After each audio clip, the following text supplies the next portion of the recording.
Muito bem. Nós temos na primeira leitura o início, da carta de São Paulo aos Gálatas, e ele fala um pouco do início da sua conversão.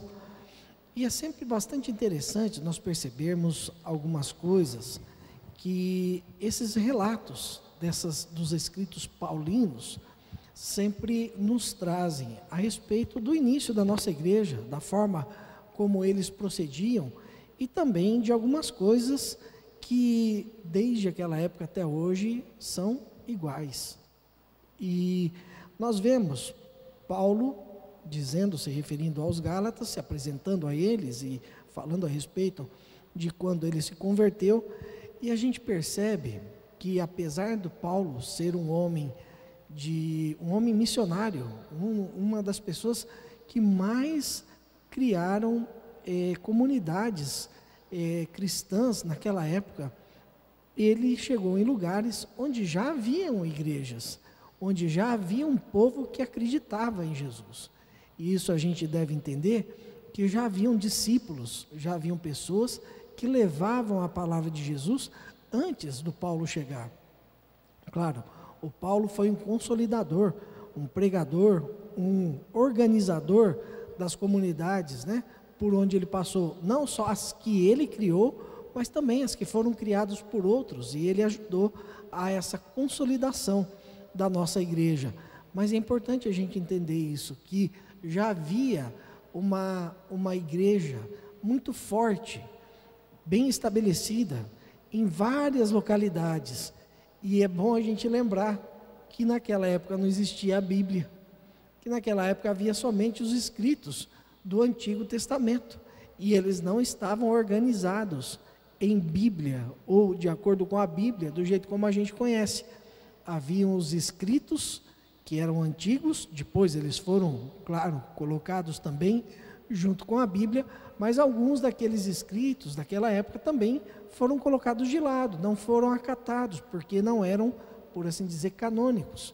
Depois, nós comemoramos agora no último dia 30 de setembro, dia de São Jerônimo, justamente esse feito desse grande santo da igreja, de ter organizado todos esses livros com a inspiração do Espírito Santo e também com muito conhecimento, com muito estudo que ele de fato tinha, para poder organizar a Bíblia do jeito como nós a conhecemos hoje. Quanto tempo foi que isso levou, Não foi um período tão curto desse jeito como às vezes a gente acha.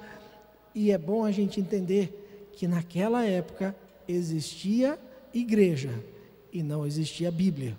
Existia os fiéis, existia padres, presbíteros, bispos, e não havia Bíblia. A pregação do Evangelho era de boca a ouvido. As pessoas que conheciam a história de Jesus a narravam, mas naquela época ainda não havia a Escritura como nós a conhecemos hoje. É bom entendermos isso, que a igreja nossa, durante um bom tempo, ela se firmou apenas na tradição. Depois, para organizar algo que cresceu demais, nós tivemos, de fato, os textos organizados de acordo com o necessário para as pessoas entenderem como foi a história ou como foi o processo da revelação de Deus, desde o início até o final no Novo Testamento. Portanto, é bom nós lembrarmos disso, porque muitas vezes somos confrontados com os nossos irmãos evangélicos que falam que é tudo que, se não tiver na Bíblia, não é válido, mas a gente tem algo que é anterior à Bíblia na nossa igreja, que é a tradição apostólica.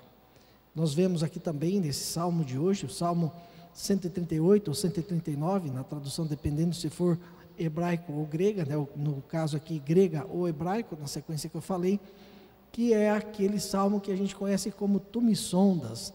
Tem músicas, colocadas, feitas, transcrito desse salmo, também inspiradas por esse salmo.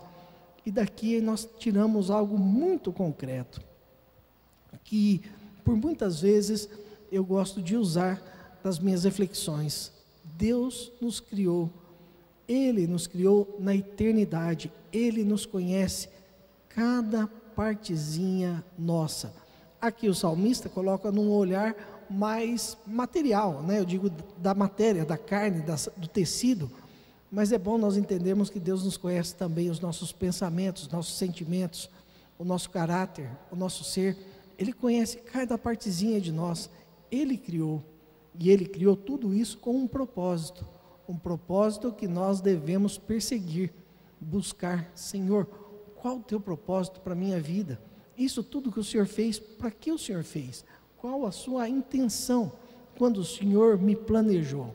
Hoje, no programa Giro da Alegria, eu coloquei aquela música do Frei Gilson, que eu acredito que traduz muito bem, conversa muito bem com esse salmo e com esse pensamento, que diz: deixa Deus sonhar em ti. E, de fato, o sonho que Deus tem para nós são muito maiores do que os nossos sonhos.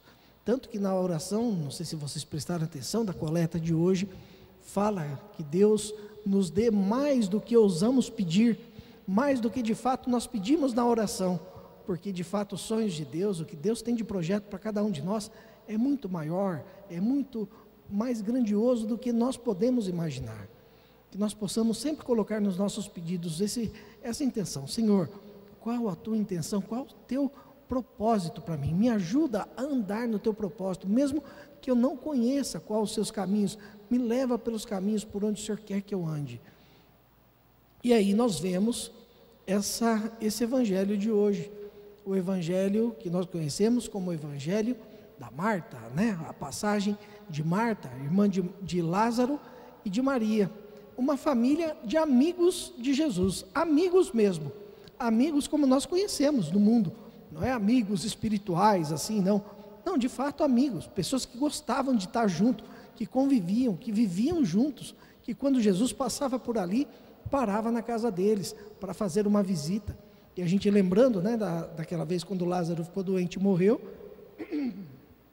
Jesus diante do túmulo dele chorou, e os judeus que estavam ali, vendo aquela cena, disseram: puxa vida, como ele gostava desse seu amigo, da forma como Jesus se emocionou. E nisso tudo nós vemos, eu gosto de perceber nesse lidar de Jesus com a família de Marta, de Maria e de Lázaro, a humanidade de Jesus, porque nós olhamos para Jesus muitas vezes somente como Deus, né? Deus feito homem, mas é bom a gente lembrar que ele era 100% Deus, o único que tinha essas duas naturezas completas, 100% Deus, mas 100% homem. Só dá para explicar isso em Jesus.